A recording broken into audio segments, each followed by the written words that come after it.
study because it can be too much distracting, but I have to share with you this little tidbit. If for no other reason, you will not find it in any commentary you're likely to pick up, okay? This is the text in Hebrew of Genesis 38 that we've been reading. And this I discovered in a journal article from the professionals from the Soviet Union, Eastern Europe, and Israel in 1987. I happened to find it in my library looking for something else, and I stumbled on this little tidbit, and it just absolutely blew me away. It turns out that if you look, there are 3 letters in here that are separated by 49, they're an interval of 49, okay? These 3 letters here happen to spell out the name of Boaz. Well, that's kind of interesting. So, well, come on, Chuck, with the 49 interval of 49, you've got 3 letters that spell Boaz. They happen to be backwards, by the way. In Hebrew, it's spelled backwards. I'll come back to that.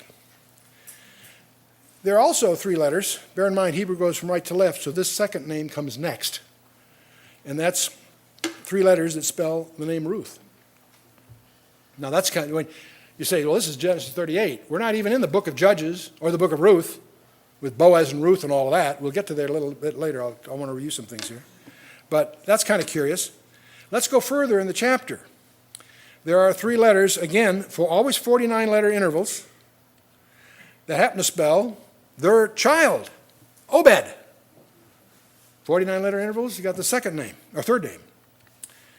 You go again, and there's 3 more letters that happen to spell Yishai, or what we would call Jesse, the son of Obed. You go a little further in the book, you get 3 more letters that spell the name David. Now let's just stop for a second. We have 5 people here that Boaz, Ruth, Obed, Jesse, David. Each name is encrypted by an equidistant letter sequence with the interval of 49. You've got 5 of them, but here's the corker. They are in chronological order. You're looking at the family tree from Boaz down to David. Now, let this sink in. The family tree of King David is encrypted in the book of Genesis in chapter 38. This is book of Moses. I don't care how smart you think he was or how clever he was in encryption. Did he know that Boaz, Ruth, Obed, Jesse, and David, that would be the line of the king of Israel? You see what I'm saying? This is mine, to me. This makes my skin, my hair curl. This just blows it as you start trying. At first, it's one of these little oddities and that curious until you start thinking about it. And then I was troubling. Well, okay, why is it backwards? All 3 names are in there. Technically, on a computer, the interval is minus 49. In other words, the 3 letters, the names are spelled backwards. Well, when you get to the book of Esther, you find a lot of these kinds of things. And where it's backwards, some are backwards, some are forwards. The ones that are backwards are where man's trying to thwart the plan of God. And it hit me just as I'm getting ready for this study tonight. That's, I think, what's happening here.